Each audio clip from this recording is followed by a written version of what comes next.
afternoon. This week's assignment is about educational concerns. After doing my research, I came up with a concern about education in regard to college tuition. My subject is college tuition really too high? To understand the feeling of crisis that many see in higher education right now, it's useful to start back with some figures from 40 years ago. In 1974, the median American family earned just under $13,000 a year. A new home at that time could be had for $36,000. An average new car, $4,400.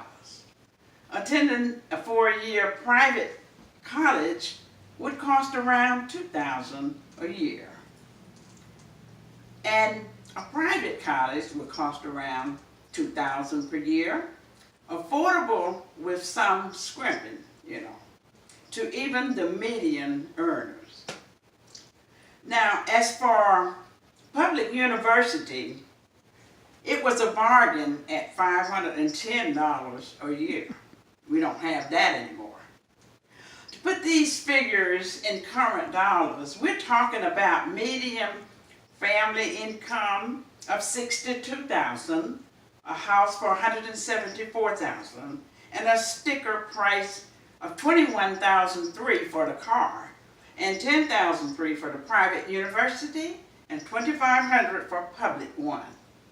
A lot has changed since then. Median family income has risen slightly to about $64,000, while median home prices have increased by about 2/3. Car prices has risen slightly to about $64,000, while median homes prices have increased by about 2/3. But the real outlier is higher education. Tuition at a private university is now roughly 3 times as expensive as it was in 1974, costing an average of $31,000 a year. Public tuition at $9,000 a year has risen by nearly 4 times. This is a painful bill for all but the very rich. For the average American household that doesn't receive a lot of financial aid, higher education is simply out of reach. Tackling this crisis is now a political issue. President Obama has proposed making community college available to nearly every American. Hillary Clinton, Bernie Sanders, Martin O'Malley, all have announced plans to increase federal funding for college if they are elected. And those on the right are also offering solutions, though they tend to consider government spending part of the problem. Donald Trump says he will cut the Department of Education way, way, way down. Scott Walker successfully cut $250 million from Wisconsin's budget for higher education.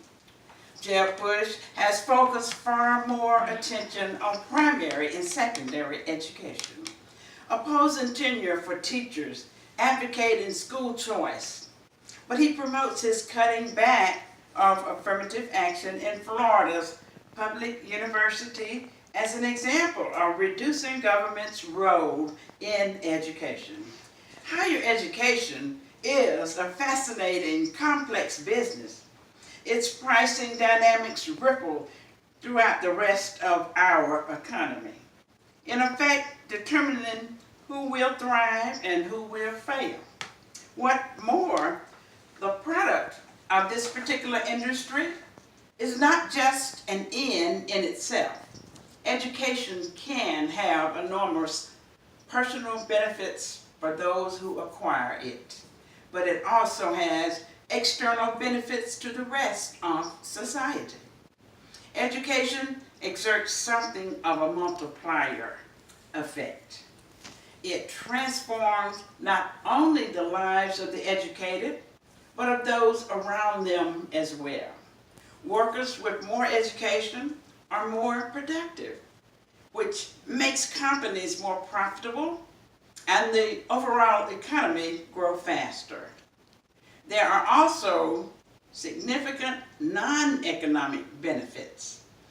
Educated populations tend to be healthier, more stable, and more engaged in their civic institutions and democratic debate.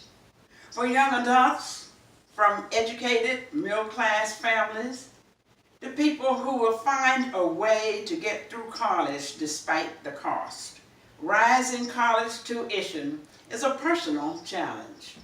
But the great national crisis is the fact that too many other young adults are not going to college, or they do not graduate. In large part because they can't afford it.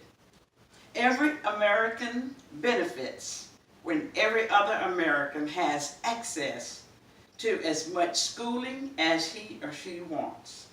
When accessibility to higher education declines, we all end up paying for it. Thank you.